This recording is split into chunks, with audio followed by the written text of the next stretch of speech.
Hi hello ನಮಸ್ಕಾರ. ಎಲ್ರು ಹೇಗಿದ್ದೀರಾ? ಎಲ್ರು ಚೆನ್ನಾಗಿದ್ದೀರಾ ಅಂತ ನಾನು ಭಾವಿಸ್ತೀನಿ. ಪ್ರಮುಖವಾಗಿ ಪಂಚ ಗ್ಯಾರಂಟಿಗಳನ್ನ ರಾಜ್ಯ ಸರ್ಕಾರ ಜಾರಿಗೆ ತಂದಿರುವಂತದ್ದು. ಈ ಒಂದು ಪಂಚ ಗ್ಯಾರಂಟಿಗಳಲ್ಲಿ ಪ್ರಮುಖವಾಗಿ ಮಹಿಳೆಯರಿಗೆ ತುಂಬಾ ಉಪಯುಕ್ತವಾದಂತಹ ಒಂದು ಯೋಜನೆ, ಅದರಲ್ಲೂ ಮಧ್ಯಮ ವರ್ಗದ ಮತ್ತೆ ಬಡ ಕುಟುಂಬದವರಿಗೆ ಈ ಒಂದು ಗೃಹಲಕ್ಷ್ಮಿ ಯೋಜನೆ ಸಾಕಷ್ಟು ಸಹಾಯಕವಾಗಿದೆ. ಗೃಹಲಕ್ಷ್ಮಿ ಯೋಜನೆಯ ಹಣದಿಂದ ಬದುಕಿನ ನಾನಾ ಅವಕಾಶಗಳನ್ನು ಸಹ ಮಹಿಳೆಯರು ಅಥವಾ ಒಂದು ಕುಟುಂಬ ಒಂದು ಸೃಷ್ಟಿಸಿಕೊಂಡಿದೆ ಅಂದ್ರೆ ತಪ್ಪಾಗ್ಲಿಕ್ಕಿಲ್ಲ. ಈ ಒಂದು ಯೋಜನೆಯು ಈಗಾಗಲೇ 15 ಕಂತಿನ ಹಣವನ್ನ ಈಗಾಗಲೇ ಒಂದು ಗೃಹಲಕ್ಷ್ಮಿಯರಿಗೆ ನೀಡಿರುವಂತದ್ದು. ತಮ್ಮ ಒಂದು ಅಕೌಂಟಿಗೆ ಸಹ ಈಗಾಗಲೇ 15 ಕಂತಿನ ಹಣವನ್ನು ಸಹ ಈಗಾಗಲೇ ರಾಜ್ಯ ಸರ್ಕಾರ ಬಿಡುಗಡೆ ಮಾಡಿದೆ. ಆದ್ರೆ ಈಗ 16ನೇ ಕಂತಿನ ಹಣ ಯಾವಾಗ ಅನ್ನುವಂತ ಒಂದು ಪ್ರಶ್ನೆ ಇರುವಂತದ್ದು. ಸಾಕಷ್ಟು ಜನ ಹೇಳ್ತಾ ಇದ್ದಾರೆ 15ನೇ ಕಂತಿನ ಹಣ ನಮ್ಗೆ ಬರ್ತಾ ಇಲ್ಲ, ಏನ್ ಬರುತ್ತೋ ಇಲ್ವೋ. ಯಾಕಂದ್ರೆ ಈಗಾಗಲೇ ಸಾಕಷ್ಟು ಜನ ಹೇಳ್ತಾ ಇದ್ದಾರೆ ಎಲ್ಲೋ ಒಂದ್ ಕಡೆ ಪಂಚ ಗ್ಯಾರಂಟಿಗಳು ಏನು ಕಾಂಗ್ರೆಸ್ ಸರ್ಕಾರ ಗ್ಯಾರಂಟಿಗಳನ್ನ ನೀಡಿದೆ ಆ ಒಂದು ಗ್ಯಾರಂಟಿಗಳು ರದ್ದಾಗುತ್ತೆ ಅನ್ನುವಂತ ಒಂದು ಮಾತುಗಳು ಸಹ ಕೇಳಿ ಬರ್ತಾ ಇದೆ ಅಂತ ಕೆಲವೊಬ್ರು ಜನರು ಸಹ ಈಗಾಗಲೇ ಆತಂಕಕ್ಕೆ ಒಳಗಾಗಿರುವಂತದ್ದು. ಅದಲ್ಲದೆ ರಾಜ್ಯ ಸರ್ಕಾರ ಇದೀಗ ಹೊಸ ವರ್ಷದ ಹೊಸ್ತಿಲಲ್ಲಿ ಬಸ್ ದರವನ್ನ ಏರಿಕೆ ಮಾಡುವ ಮೂಲಕ ಎಲ್ಲೋ ಒಂದ್ ಕಡೆ ಜನರಿಗೆ ಶಾಕ್ ಅನ್ನ ಕೊಟ್ಟಿರುವಂತದ್ದು. ಒಂದು ಕಡೆ ವಿಪಕ್ಷಗಳು ಸಹ ಏನ್ ಹೇಳ್ತಾ ಇದೆ ಅಂದ್ರೆ ಈ ಒಂದು ಗ್ಯಾರಂಟಿಗಳನ್ನ ನಿಲ್ಲಿಸುವಂತ ಒಂದು ಹುನ್ನಾರ ನಡೀತಾ ಇದೆ ಎನ್ನುವಂಥದ್ದು ಸಹ ವಿಪಕ್ಷಗಳ ಆರೋಪ ಆಗಿದೆ. ಇದರಿಂದ ಸಾಕಷ್ಟು ಜನ ಮಹಿಳೆಯರು ಸಹ ಆತಂಕಕ್ಕೆ ಒಳಗಾಗಿದ್ದಾರೆ.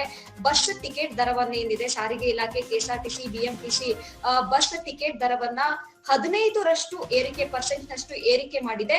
ಇದರಿಂದಾಗಿ ಎಲ್ಲೋ ಒಂದ್ ಕಡೆ ಗೃಹಲಕ್ಷ್ಮಿ ಹಣ ಈ ಒಂದು 16ನೇ ಕಂತಿನ ಹಣ ಬರುತ್ತೋ ಇಲ್ವೋ, ಈಗಾಗ್ಲೇ ಏನು ಸಾರಿಗೆ ಇಲಾಖೆ, ಕೆಎಸ್ಆರ್ಟಿಸಿ, ಬಿಎಂಟಿಸಿ ಟಿಕೆಟ್ ದರವನ್ನು ಸಹ ಏರಿಕೆ ಮಾಡೋದ್ರಿಂದ ಎಲ್ಲೋ ಒಂದ್ ಕಡೆ ಏನು ಗೃಹಲಕ್ಷ್ಮಿ ಹಣ ಬರುತ್ತೆ ಇಲ್ವನ್ನಂತ ಒಂದು ಆತಂಕದಲ್ಲಿ ಏನು ಗೃಹಲಕ್ಷ್ಮಿಯರು ಇರುವಂತದ್ದು. ಆದ್ರೆ ಯಾರು ಸಹ ಆತಂಕ ಪಡುವ ಅವಶ್ಯಕತೆ ಇಲ್ಲ.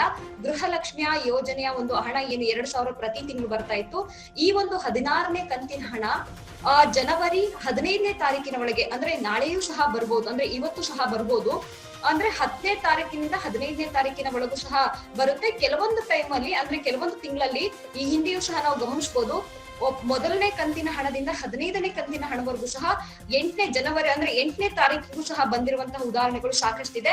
ಹಾಗಾಗಿ 10ನೇ ತಾರೀಕಿನ ಒಳಗೂ ಸಹ ಬರ್ಬೋದು. ಕೆಲವೊಂದು ಕಡೆ ಕೆಲವೊಬ್ಬರಿಗೆ 15ನೇ ಕಂತಿನ ಹಣ ಇನ್ನೂ ಬಂದಿಲ್ಲ, ಆ ಹಣವು ಸಹ ಒಟ್ಟಿಗೆ ಬರ್ಬೋದು ಅಂತಲೂ ಸಹ ಈಗಾಗಲೇ ತಿಳಿಸಿರುವಂತದ್ದು. ಹೀಗಾಗಿ ಗೃಹಲಕ್ಷ್ಮಿಯ ಹಣ 16ನೇ ಕಂತಿನ ಹಣ ಬರುತ್ತೆ, ಯಾರು ಸಹ ಆತಂಕ ಪಡುವಂತಿಲ್ಲ. ಟಿಕೆಟ್ ದರ ಏರಿಕೆ ಮಾಡಿರ್ಬೋದು, ಅದು ನಾನಾ ಕಾರಣಗಳಿಂದ ಏರಿಕೆ ಮಾಡಲಾಗಿದೆ ಅನ್ನುವಂಥದ್ದು ಸಹ ಈಗಾಗಲೇ ಸಾರಿಗೆ ಸಚಿವರಾದಂತಹ ರಾಮಲಿಂಗಾರೆಡ್ಡಿ ಆಗಿರ್ಬೋದು ಹಾಗೂ ಮುಖ್ಯಮಂತ್ರಿ ಸಿದ್ದರಾಮಯ್ಯನವರು ಸಹ ಸ್ಪಷ್ಟನೆಯನ್ನ ನೀಡಿದ್ದಾರೆ. ಇದರಿಂದಾಗಿ ಗೃಹಲಕ್ಷ್ಮಿ ಹಣ ಏನ್ ಬರೋದೇ ಇಲ್ವಾ ಅಥವಾ ರದ್ದಾಗುತ್ತಾ, ಗೃಹಲಕ್ಷ್ಮಿ ಯೋಜನೆಯ ಹಣ ರದ್ದಾಗುತ್ತಾ ಅಥವಾ ಈ ಯೋಜನೆ ರದ್ದಾಗುತ್ತಾ, ಪಂಚ ಗ್ಯಾರಂಟಿಗಳು ಸಹ ರದ್ದಾಗ್ತವೆ ಅನ್ನುವಂತ ಯಾವುದೇ ರೀತಿಯಾದ ಆತಂಕ ಇಲ್ಲ.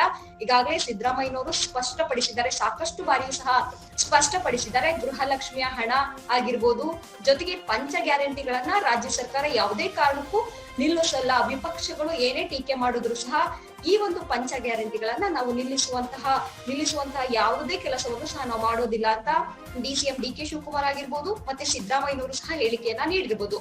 ನಾವೀಗ 16ನೇ ಕಂತಿನ ಹಣ ಬರುತ್ತೆ.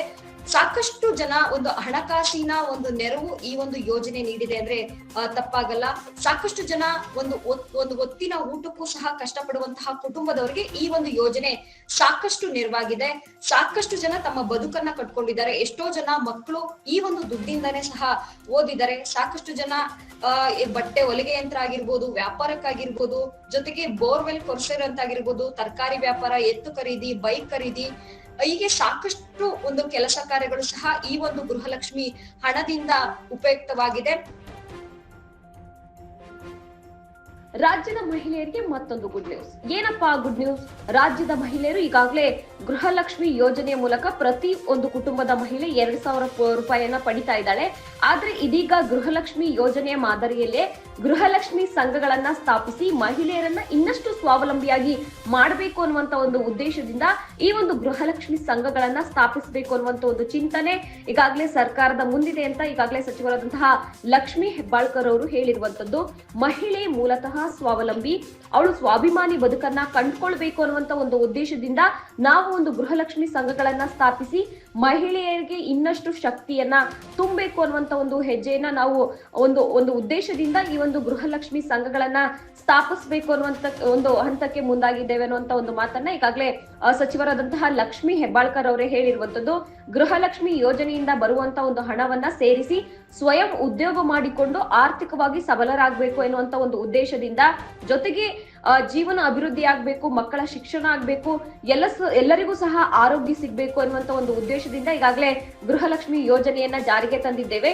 ಇನ್ನೂ ಸಹ ಮಹಿಳೆ ಸದೃಢ ಆಗ್ಬೇಕು, ಆರ್ಥಿಕ ಸಬಲೀಕರಣದ ಜೊತೆಗೆ ಸಮಾಜದ ಸ್ವಾಸ್ಥ್ಯ ಕಾಪಾಡಬೇಕು, ಜೊತೆಗೆ ಉತ್ತಮ ಬಾಂಧವ್ಯವನ್ನು ಬೆಳೆಸ್ಕೋಬೇಕು. ಬಹುಮುಖ್ಯವಾಗಿ ಪ್ರತಿಯೊಬ್ಬ ಮಹಿಳೆಯರು ಸಹ ಆತ್ಮವಿಶ್ವಾಸವನ್ನ ವೃದ್ಧಿಸಿಕೊಳ್ಬೇಕು ಅನ್ನುವಂತ ಒಂದು ಉದ್ದೇಶದಿಂದ ಗೃಹಲಕ್ಷ್ಮಿ ಸಂಘಗಳನ್ನ ಸ್ಥಾಪಿಸಬೇಕು ಅನ್ನುವಂತ ಒಂದು ಚಿಂತನೆ ಸರ್ಕಾರದ ಮುಂದಿದೆ. ಇದರ ಜೊತೆಗೆ ಮಹಿಳೆ ಇಂದು ಎಲ್ಲಾ ಕ್ಷೇತ್ರದಲ್ಲೂ ಮುಂದೆ ಇದ್ದಾಳೆ. ಹೀಗಾಗಿ ಎಲ್ಲಾ ಕ್ಷೇತ್ರದಲ್ಲೂ ಪ್ರಾಮಾಣಿಕವಾಗಿ ಕೆಲಸ ಮಾಡ್ತಾರೆ. ಅದೇ ಅಲ್ಲದೆ 25 ವರ್ಷದ ಹಿಂದೆ ಮಹಿಳೆಯರು ನೋಡುವ ದೃಷ್ಟಿ ಹೇಗಿತ್ತು, ಆದ್ರೆ ಈಗ ಜಗತ್ತು ಬದಲಾಗಿದೆ. ಯಾವ ರೀತಿಯಾಗಿ ಮಹಿಳೆ ಪ್ರತಿಯೊಂದು ಕ್ಷೇತ್ರದಲ್ಲೂ ಸಹ ತನ್ನನ್ನು ತಾನು ಗುರುತಿಸಿಕೊಂಡಿದ್ದಾಳೆ. ಹೀಗಾಗಿ ಪ್ರತಿಯೊಬ್ಬ ಮಹಿಳೆಯೂ ಸಹ ಸ್ವಾವಲಂಬಿ ಬದುಕನ್ನ ಕಟ್ಕೊಳ್ಬೇಕು, ಸ್ವಯಂ ಉದ್ಯೋಗವನ್ನ ಮಾಡಬೇಕು ಅನ್ನುವಂತ ಒಂದು ನಿಟ್ಟಿನಲ್ಲಿ ನಾವು ಗೃಹಲಕ್ಷ್ಮಿ ಸಂಘಗಳನ್ನ ಸ್ಥಾಪಿಸಬೇಕು ಅನ್ನುವಂತ ಒಂದು ಚಿಂತನೆ ಇದೆ.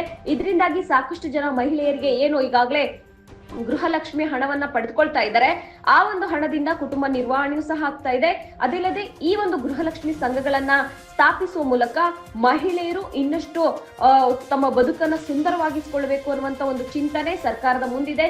ಕಾದ್ ನೋಡೋಣ ಯಾವಾಗ ಗೃಹಲಕ್ಷ್ಮಿ ಸಂಘಗಳ ಸ್ಥಾಪಿಸಕ್ಕೆ ಸರ್ಕಾರ ಮುಂದಾಗುತ್ತೆ ಅಂತ. ಸದ್ಯಕ್ಕೆ ಈ ಒಂದು ಗೃಹಲಕ್ಷ್ಮಿ ಸಂಘಗಳನ್ನ ಸ್ಥಾಪಿಸಬೇಕು, ಮಹಿಳೆಯರಿಗೆ ಸ್ವಾವಲಂಬಿಯಾಗಬೇಕು, ಜೊತೆಗೆ ಆರ್ಥಿಕವಾಗಿ ಸಬಲೀಕರಣ ಆಗ್ಬೇಕು ಅನ್ನುವಂತ ಒಂದು ನಿಟ್ಟಿನಲ್ಲಿ ಈ ಒಂದು ಯೋಜನೆಯನ್ನ ಜಾರಿಗೊಳಿಸಬೇಕು ಅನ್ನುವಂತ ಒಂದು ಚಿಂತನೆ ಸರ್ಕಾರದ ಮುಂದಿದೆ. ಅದಕ್ಕೆ ತಯಾರಿಯೂ ಸಹ ಈಗಾಗಲೇ ಆಗ್ತಾ ಇದೆ ಅಂತಲೂ ಸಹ ಕೇಳ್ಪಟ್ವಿ. ಹೀಗಾಗಿ ಗೃಹಲಕ್ಷ್ಮಿ ಯೋಜನೆ ಪಂಚ ಗ್ಯಾರಂಟಿಗಳಿಂದ ಮಧ್ಯಮ ವರ್ಗದ ಜೊತೆಗೆ ಕಡು ಬಡತನದಿಂದ ಇರುವಂತಹ ಸಾಕಷ್ಟು ಕುಟುಂಬಗಳಿಗೆ ಸಾಕಷ್ಟು ನೆರವಾಗಿದೆ. ಸರ್ಕಾರ ಕೆಲವೊಂದು ಏನೇ ಯೋಜನೆಗಳನ್ನ ತರಬಹುದು, ಆದ್ರೆ ಇಂತಹ ಯೋಜನೆಗಳಿಂದ ಅದೆಷ್ಟು ಕುಟುಂಬ ಒಂದೊತ್ತಿನ ಊಟ ಮಾಡ್ತಾ ಇದೆ ಅಂದ್ರೆ ತಪ್ಪಾಗ್ಲಿಕ್ಕಿಲ್ಲ. ಹೀಗಾಗಿ ಇನ್ನಷ್ಟು ಮಾಹಿತಿಯೊಂದಿಗೆ ಮತ್ತೆ ನಾನು ನಿಮ್ಮೊಂದಿಗೆ ಬರ್ತೇನೆ. ಅಲ್ಲಿವರೆಗೂ ನೋಡ್ತಾ ಇರಿ. ಯಾರು ಡಿಜಿಟಲ್ ಅಸ್ತ್ರ ಚಾನೆಲ್ ಅನ್ನ ಸಬ್ಸ್ಕ್ರೈಬ್ ಮಾಡಿಲ್ಲ, ದಯವಿಟ್ಟು ಸಬ್ಸ್ಕ್ರೈಬ್ ಮಾಡಿ, ಫಾಲೋ ಮಾಡಿ, ಶೇರ್ ಮಾಡಿ. ಧನ್ಯವಾದ.